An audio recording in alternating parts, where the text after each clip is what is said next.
Take a break from your busy schedule and join Harold Sala for Guidelines, a 5-minute commentary on living.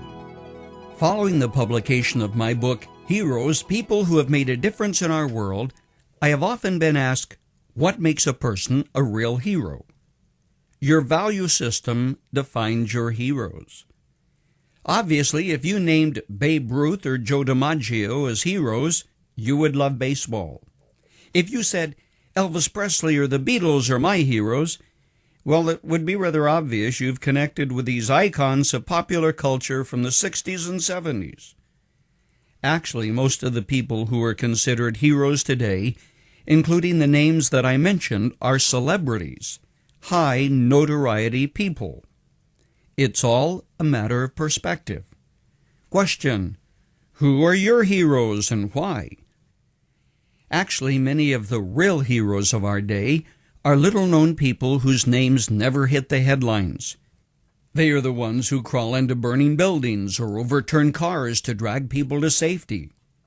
The ones who treat the sick without thought of possibly catching the very disease wracking the body of the one they minister to. Or confront the bully in defending a weakling, not thinking about the fact they are positioning themselves in front of danger. Real heroes do the right thing no matter what the cost or the challenge or difficulty. They include people who inject themselves with the very virus they want to cure, believing that the serum they have developed will save the lives of thousands afflicted with the disease. They are the ones who teach school in inner cities and take medical posts where there are no country clubs and no perks. Nicasio Arañas falls into that category. Tatay Nick, Uncle Nick to most people, was forced to leave school at the age of 14 when World War II broke out. When the war ended, Nick was caught in the grips of poverty. He married and fathered 8 children. His goal was to get them through school, which he achieved. Then at the age of 67, he decided his time had come. So he enrolled in the adult night school, not only the oldest in the school, but also the oldest in the history of the school. Administrators naturally were reluctant to let this old man enroll, but they were finally persuaded. His classmates, the ages of his grandchildren, loved him. He was a Lolo, a grandfather to them, and when he graduated and received his diploma, wild applause broke out celebrating the achievement of an old man who went for his dream and reached it. Question: what is your dream? Convinced that we are our own worst enemies, I am persuaded that most of us fail from not trying rather than fail from not being able to reach our goal. If a dream is a goal with the timeline attached to it, and it is, then get a plan and take it in increments, in little steps.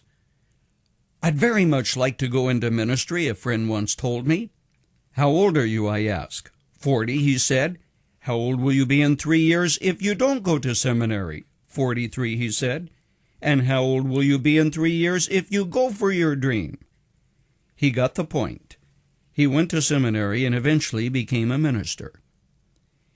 Heroes are not cut from extraordinary bits of DNA. They're ordinary people. May God give us more Nick Arañases who go for their dream and make a difference in our world.